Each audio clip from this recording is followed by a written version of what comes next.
I take life in a very simple way. I really don't like complications. We complicate our lives by all sorts of norms, all sorts of rules that we use to limit ourselves, limit our potential, limit our creativity. Do you get? I take life very simple. My philosophy of life is simplicity. They just do you.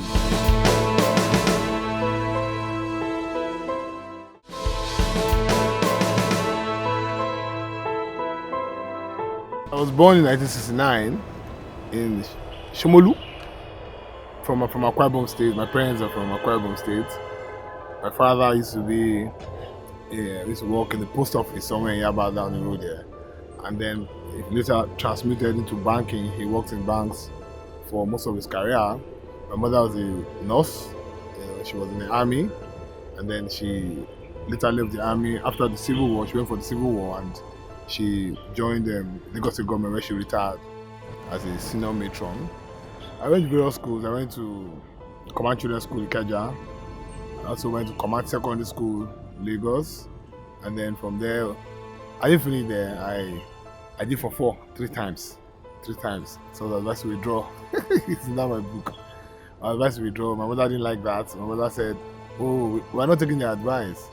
But the commandant looked at her in the eye, squarely, and said, "It's not an advice. It's just a polite way of saying go." So we left Command Secondary School. Came back to Igbobi College. Then school 2, let's call it Angus Memorial High School. Then from Angus Memorial High School, I did the A levels at Lagos State Federal School of Art and Science. Then we did the University of Ibadan. I did my first degree in political science, University of Ibadan, and then did my second degree in University of Lagos in political science. And then from there, I didn't look for a job like most people. I got the job mainly. I finished into advertising, and then from there, we moved to stockbroking and then banking, and then now everything that we're trying to do now with theater and writing and the media.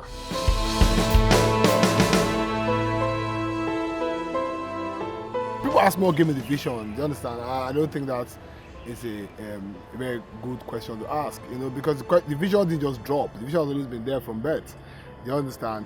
But just that we didn't recognize it because of the kind of society we find ourselves. So we were born and were brought up at the time where there were already structures to contain your creativity. So you had to go to school, you had to read particular subjects, you had to be what your father wanted you to be, irrespective of what you wanted to be for yourself, whatever talents you had as a human being.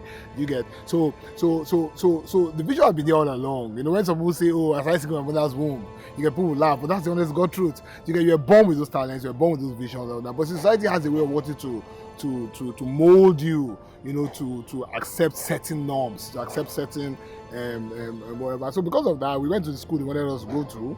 We filled out on some of them. We came back and did what we needed to do for them. Do you understand? And then we also had to start looking for jobs. You get in the places they wanted us to do for jobs. So in those days, either you wanted to be a doctor, your father wanted to be a doctor. I remember very well the first knock my father gave me in my life. He had asked me, "What do you want to be?" I said, "I want to be a writer." He didn't understand it. He was like, "Wow, what do you speak?" I said, "So what exactly do you want to be?" I said, "I want to be a writer." And he gave me a very big knock. And then when he asked my younger brother, "What do you want to be?" My younger brother, learning from my mistakes, "I want to be a doctor." So we did all the bank jobs. Do you understand? I worked in 5 banks. I worked in FCMB, worked in Habib Bank, worked in Nile Bank. I did a lot of stockbroking jobs. I ended up as managing director of one of the biggest stockbroking firms in the country, deputy managing director of one of the biggest stockbroking firms in the country. BJL Securities, we later had some problems, and then from there we moved into Aquila Asset Management, and then right now we're in a firm I called Hamilton and George, an investment banking franchise I co-founded with my friend Lamy. So I'm like a director there. I don't do a 9 to 5 anymore. I've appointed a CEO. But I give because we have over 22 years experience in investment bank. We cannot dump that. Now the so-called vision has been there all along. Because right from when I started reading, the first thing I ever read was Sunday Times. My father used to buy Sunday Times for me to read at 3 years old. So I used to read Sunday Times. I had a lot of writers I liked. I liked Joseph Edgar, the cartoonist. I liked reading people like Ray Ekpo, Sonny Concord of those days. I also liked reading people like Chijemuche, Sonny Concord. And then from there I moved to Dayoko, who first introduced me to satire. Do you get? So all along, all of that was there, but it couldn't come up. Do you get? Because of the need, you get to earn a living, to earn a living. Those days creatives were not real were found there. But to come back to the main issue, how and why I became into where the vision started to erupt. Do you get? So it was poverty. That's honest God truth. See, I'm not going to sit down here and say that, oh, I woke up one morning and something came and all of those. No. Poverty. We couldn't pay school fees anymore. And the company had collapsed. Do you get? Things were rough. So it says, what else can I do? Do you get? So I was over 40. I'm not going to start looking for jobs again, and I've already gotten to the peak of my whatever. You get? And then it's all in my book. Do you get? And when you're trying to run away from who you really are, what comes to mind is Olarotimi's book, "The Gods Are Not to Blame." And there's a theme there, several theme there where they found out that the protagonist will kill his father and marry his mother. They found that out as a baby, and they said, okay, one can take him and go and kill him in the bush, all of that. Then the guy took him and couldn't kill the baby and handed over the baby to a small a farmer. You get? And the baby eventually killed his father and married his mother. So the thing there was that, the more you try to run away from your fate, from your destiny, the faster you're running towards it. So I think that's what happened with me. So the more we try to not acknowledge what we were brought to this world to do, you understand? The faster we got there. So we did all of the banking, we did all of the structured employment, got all of the problems that came with that, got sacked in 3 banks, all sorts of queries, all sorts of apparent failures, which all end up in an EFCC cell. And we sat there in the cell and said, what next? And it came. So I guess you can rightly see that's when the vision came. It was, why don't you start monetizing your talents? You are writing very good articles, you're writing very good columns, you're getting very good feedback. Why don't you just start monetizing it, and then that's how it all started. So the first production was Loud Dispatch with Alibaba. I made a lot of money on that production. I don't want to talk about tax matters like that. But you see, I felt a homecoming. Do you understand? I felt a homecoming. Do you get? So while we're in banking, we're progressing in banking, making a lot of money in banking. Very early, we're earning very good money in banking, driving the cars, do all the travel. I had a strong feeling of non-fulfillment. I just always felt that there was something missing. There's something that I just couldn't put a finger on. I didn't know what it was. You get? So I didn't have all of that sense of achievement or fulfillment. But when we did the first production, Loud Whispers, at the Moson Center with Alibaba and a cast of about 20 people with William Benson, I felt that, this is it.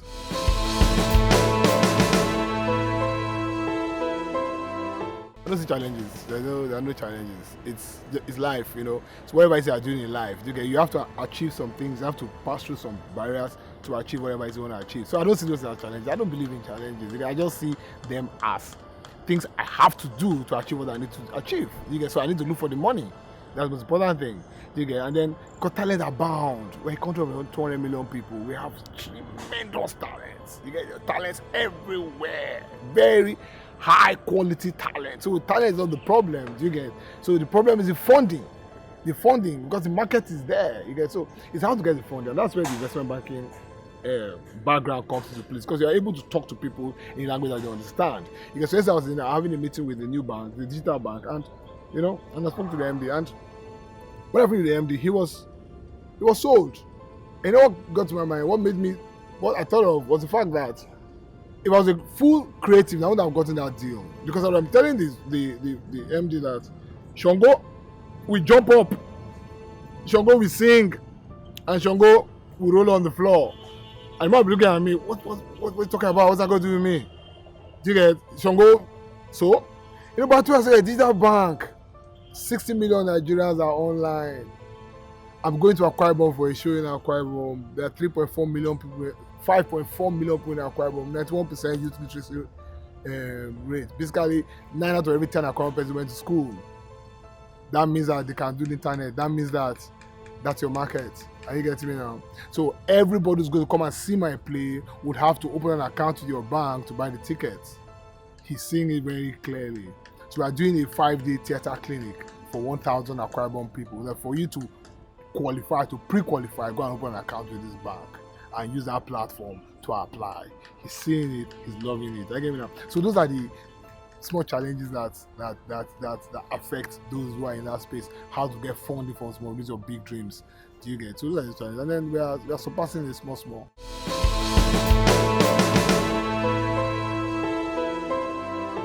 The impact of what we try to do on society and large, it's not for me to say. Honest God truth, it's not for me to say. I'm not interested in saying that because it's not the only way it affects me that can quantify the effect is on me. You get? So the kind of fulfillment I get as a person, the kind of joy that I get of starting something from nothing. Do you get? And then seeing it to fruition. You get me now? So in society, it's left for society to now come back and say, okay, do something. This is that you have done. You get me? It's impacted us in A B C D F G H. I get it now.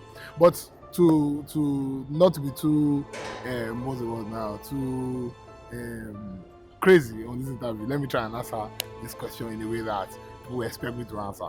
Okay. So when we start out to do these things, we want to show that we can tell Nigerian stories in a beautiful way to an audience, both local and international. You get that will give us our respect back as a people. Honest God truth, you see, there are countries in this world, there are cultures in this world that have sold themselves based on their creatives. Like Jamaica, for example. So Jamaica is seen all over the world by its reggae music. That's its major export. Are you getting me now? And South Africa sold themselves during the apartheid regime with their Epitombi and their Umoja and things like that. Yeah. So those are things that sold that country to that culture to the world. We want to see how we can bring back our story, bring back our culture, bring back our very rich traditions. I guess so that we'll be able to impact society in terms of job creation, in terms of youth empowerment, in terms of infrastructure, in terms of deepening the media space, in terms of hospitality, in terms of tourism, and all of that. Yeah. So that's what we're trying to do. And I'm very happy that we are getting very close to the golden era of Nigeria theatre. We got into the peak during Festac 77 with Langboda and the rest, and with the great Badogunde and Duro Ladipo and the rest. But it tanked in the 80s during the successive military problems, and then the economic problems. But thanks to the work of people like Brother Nelson Peters and the rest, Bikira Graham Douglas, Professor Ahmed Jerima, seeing a new renaissance in the space. More people are getting jobs, more people are getting jobs on the space, even though it could be better. Do you understand? But again, like today, this year, we are doing 4 major productions. We're going to engage over 1,000 artists. We're going to work in Rio, we're going to work in Lagos, we're going to try and see if we can do something in Benin again. And we're going to see how we're going to generate revenues in the hundreds of millions in theatre. So those are the kind of impacts that we're hoping, that we're praying that some of our little efforts will show.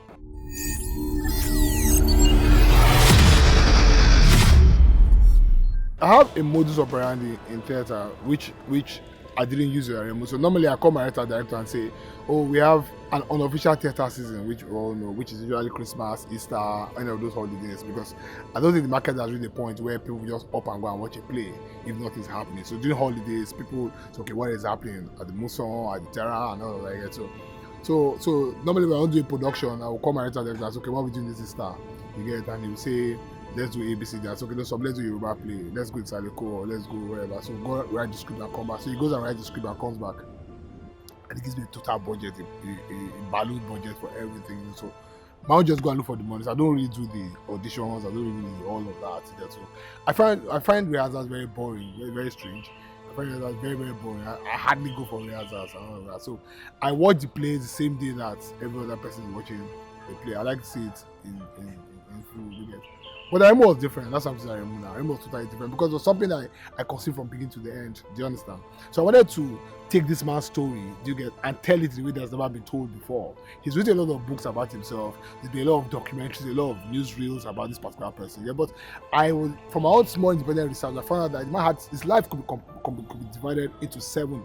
So I removed the peasant farmer, I removed the soldier, the Civil War hero, I removed the government leader, I removed the military head of state, I removed the Democrats for handing over government, I removed the human rights campaigner when he said Sapi whatever, and I fought against all of this. I removed the what do you call it again? The freedom, the detainee, Aremu did, and then Aremu the other statesman, then Aremu the international statesman. You get me now? So it was a very beautiful project, very exciting project. I also needed very strong talent that Aremu will respect, because we needed for him to tell us his story himself. We didn't want to rely on all those things he had written. Yeah. So we got Professor Ahmed Jerima, the former DJ of National Troop. I heard he just made him provost of Vigimas University right, to accept to write the script. You get, and in writing that script, we had to get Aremu's consent and Aremu's involvement, and we had 3 meetings with Olusegun Obasanjo in his library in Abeokuta, and got very strong briefings, and then Prof went ahead and wrote a very beautiful script, which we sat down with Obasanjo again, and then he made some changes, additions, which made that script very, very robust. Do you get? It was a major production, over 200 people, cost us a lot of money, about 33 million naira, and we're supposed to do this show in 4 places: Abeokuta, Lagos, Abuja, and Port Harcourt in the first leg, and then take the other ones down to this. So for the first time in my theatre career, I actually went for rehearsals. I actually was involved in the casting. I was involved in the major casting. I wanted an actor that would depict Aremu in such a way that people will not come to the theatre and be looking for Obasanjo in Aremu. That was not the message. The message was how to put these ideals that had moved him from a peasant, you get, to one of the most influential Nigerians ever. You know, poor is poor, do you get? But peasant is below poor.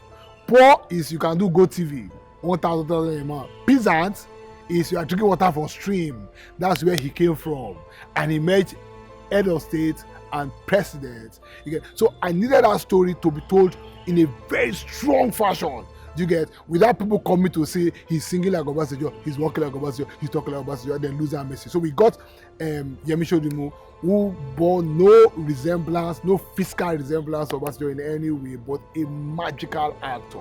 You get to play that role, you know. And arriving at that decision wasn't an easy, because we auditioned so many actors. We got a lot of actors that could play Obasanjo to the hilt, you get, but like I said earlier, we didn't want someone to now come and let us not sell that message, you get. Funding was difficult because for the first time we were doing stuff with a real life subject who was still alive.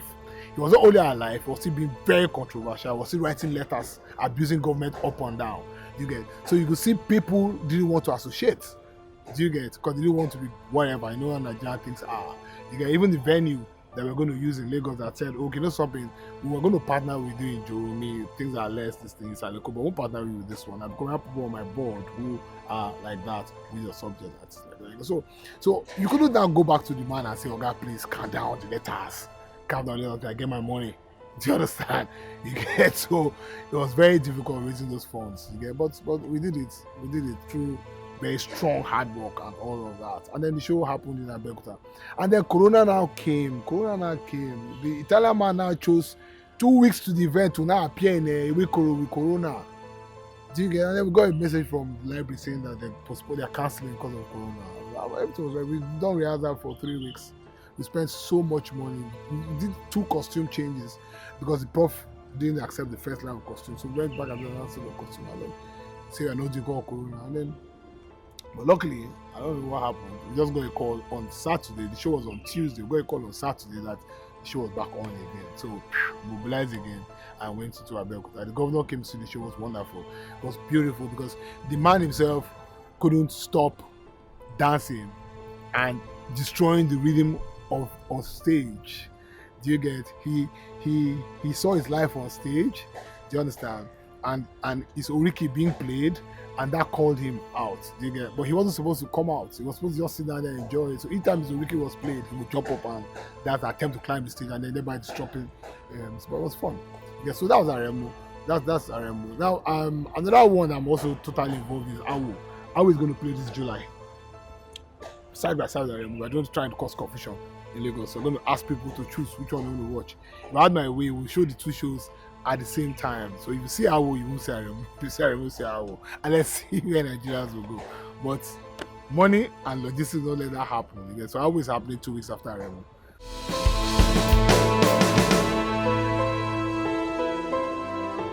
My experience in my first production of this part was very shallow.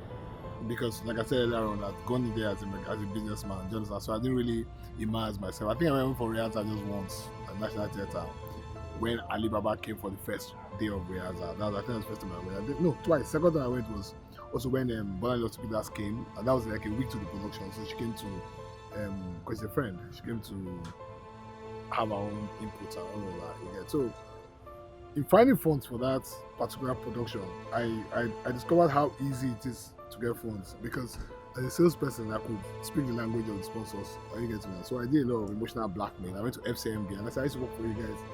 You have to support me. Oh. You didn't sack me, but I left. You're about to sack me. So I ran. So I can't starve. So you have to support me. And they gave me money. They gave me good money. FCMB. FCMB gave me good money. I went first bank. I first bank gave me 100,000 naira. But First Bank's 100,000 naira was much more than the 50, 60, 70 million that I could have got from anybody. Because you know why?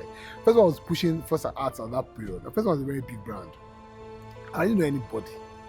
You get FCMB. I used to work in FCMB. I worked in FCMB for 18 months. From the MD to the cleaner, they're all my friends. So I didn't take FCMB supporting me as an achievement like that. I get it now because they're my friends. You get. They didn't sack me. I ran away. But they're going to sack me. If I take 2 more weeks, they'll sack me. So don't go and start feeling good with yourself in FCMB. So I went back.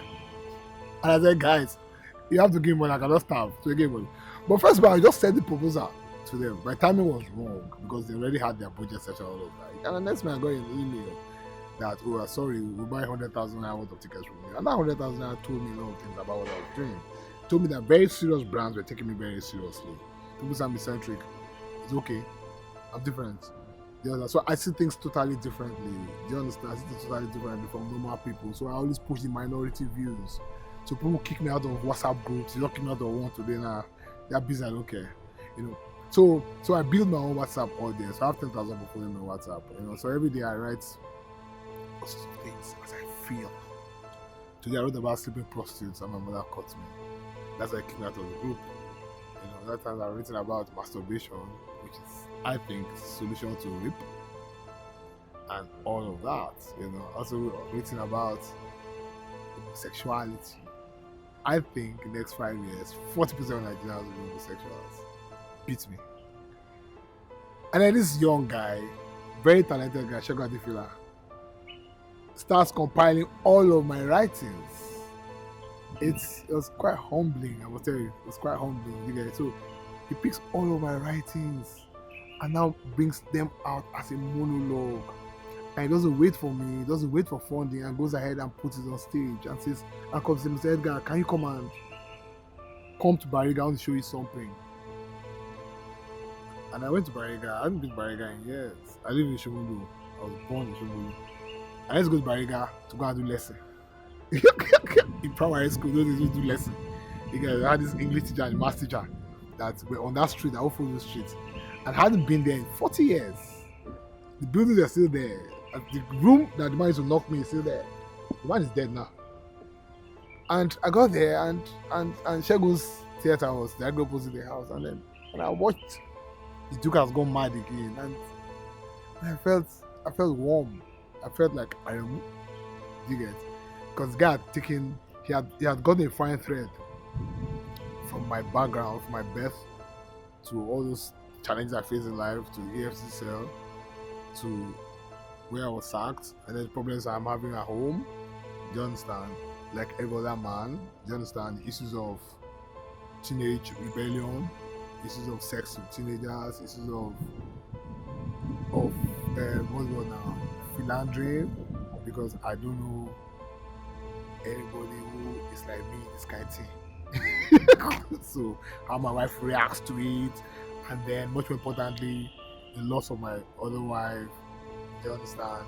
How I handled it. So he just was able to just put all of that into a series of monologues that engaged me.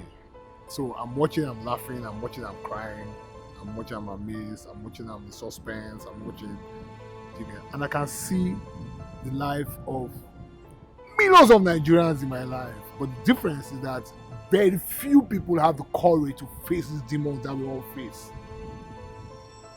So if I'm going to make that sacrifice to show people their life through my life, let's do it. So remember at the last rehearsal, my daughter Shata is in the play, and Shata was asked to write a script, write a scene, our own thoughts about this, and it was naked. That scene was bloody. She was in that play. She tore me to pieces. She used a line. She said, "The unfaithful, talkative Akwa Ibom man." Even the director couldn't handle it. The director called and said, "Should I cut it?" And I said, "No," because that's how I'm expressing herself. So I can't. You can't show a play with me coming out like Superman. No. So let there be some downside. So I walk up to my teenage daughter and I said to her, I said, "Chantal, you're 16 plus. How do you think I'll react if you get pregnant?" That's an altered thought process. It's not a normal thought process. No normal human being will have that kind of conversation with a 16-year-old. Do you get? And she says, "You will kill me." I'm like, "No, let me see. You don't know me. I'll be very happy for you. I'll hug you." And I watch the audience. I know people are not agreeing with me. But there are people who are like, makes sense. Because man has been able to put on some very artificial rules that were meant to guide human interactions and relations in the civil society. So you can't sleep with your mother, you can't sleep with the dog, you can't sleep with your sister. Those are artificial rules. There's no laws you can't sleep with. There's no, you can sleep with your mother and you want to. There are sites that do it. See, but there are rules that man has put in place to guide, that makes us different from the animal. Do you understand? So you can't be sleeping with your mother when your father is with your mother. That's the rule. I get it now. But over time, these rules have become life. They've become, it's like what that would be a song where they say the man is carrying the donkey on his head. So I tell you something now. If your child falls ill today, first thing that comes to your mind is what? It's what? What's the first thing that comes to your mind? It's not how to treat that child. How will it affect our school? You know, go to school. Are you getting now? And then people forget. There's no life. What do you need education for? Are you see now? There's a pandemic. The COVID is like that. And what is driving people? How is it affecting education? So education has now become a monster. And those who suffer more for education is women. So you can't get pregnant at 16, go to school. I mean?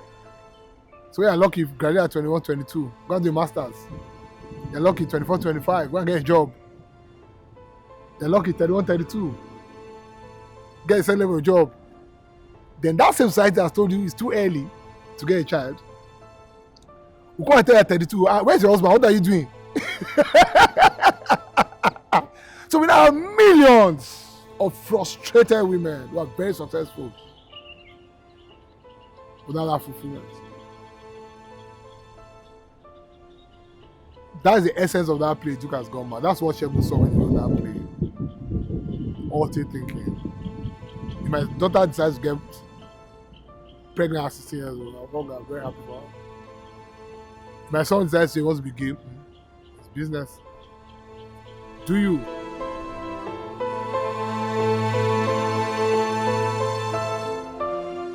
A young boy walked up to me on Sunday.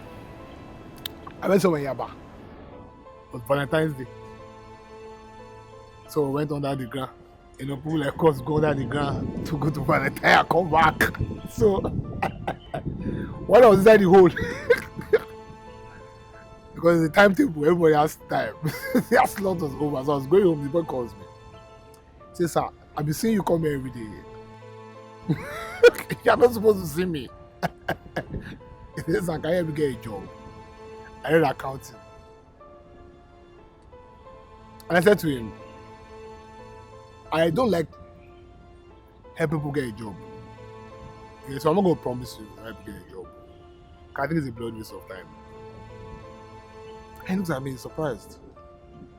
And I said, the only reason why I might even try to get a job for you is because I know you will need experience and you need network. So my best advice for you is to get the job, Work for 2, 3, 4 years, get enough experience, then jump out. But the risk is that you get the job, you can be sucked into what they call the poverty machine. So our friends work in banks, and on the average, every bank promotes at 5 years. You have to work 5 years before they promote you. So when I met her, she was like, assistant manager. 5 years, they will give her deputy manager. So for example, second conversation now, so she's earning say 500,000 a month. So after 5 years, they promote her and make her deputy manager. She will now be earning 650,000 after 5 years. Inflation is double digits, galloping. And then she's 45. Then she's 50. They will now give her manager, full manager, and they add another money. Another 100K, making 700,000. 55. Now she's lucky she's getting automatic approval as and when due. 55, senior manager, 800,000. She's taking 15 years to add 200K to her salary. But they've given her a car loan, no. They give her house rent, oh. So she's living in a fool's paradise. She's living in this kind of house. She's driving fine cars, all on debt. It's a whirlpool of deceit. It's a whirlpool of deceit. So you find yourself. Our generation was the second worst generation post-independence. The bridge generation, that's what I call a generation. 40 to 60. The generation ahead of us were trained by the British to take over. So they're technocrats, basically civil servants, doctors, lawyers, and all of that. They did well. They were not taught to think far and wide. So they were taught to. However, very few of them who thought outside the box made a lot of money. Fajem Morocco in this world. Go and read their stories. They didn't do anything extraordinary. They just did like this. They just stepped out small and became billionaires. Because everybody around them were civil servants. Everybody around them were just pushing technocrats. Again, you know. Hebrew, go and read the story. The fish merchant. Most of the people who made a lot of money, what's that magazine? Udutola, said they're illiterates. The ones who went to school ended up being lawyers. So yeah, they made money from law practice. But the real businessmen who made a lot of money, they really go to school. Like that. So we understand that generation because they were forced to go to school. The few of them that went to school. Awo did the free education thing. In the north, they forced them to join the army. So understand that generation. But our own generation is the worst generation of them all. Because we were trained to carry on. So we were taught economics, factors of labor. But they didn't tell you about the entrepreneurship. They didn't spend too much time on entrepreneurship. They just told you land, capital, and move on. They didn't deep in that entrepreneurship part of it because we're all trained to continue with the stupidity. This generation have forced themselves out of that. That's why now you're sitting out here. They've given us a platform to fulfill ourselves. They've built a $3 trillion industry in the entertainment industry. They've built a multi-billion service industry. 70% of bikes, logistic bikes in Lagos are owned by young girls. Are you seeing that? That's how I believe in this country. The elites have sent their children abroad, so we have a large catchment of Nigerians outside who are not thinking like us. They will come back. Whether I would like it or not, they will come back and they will build the country. So my advice is just do you. If you don't allow the immediate needs, because that's what shortchanges a lot of people. If I jump out of work now, how will I pay my school fees? How will I pay my children? How will I feed all of that? Because the money will not just come. I see that. Like this year, I don't make any money. I don't even know how to pay my bills.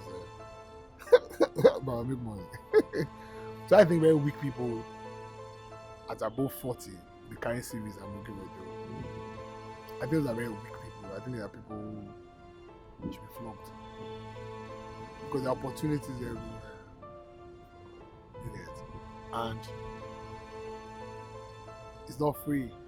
You have to work hard for those opportunities for it to be able to win. So there's no gravy train. It's not going to fall on your laps.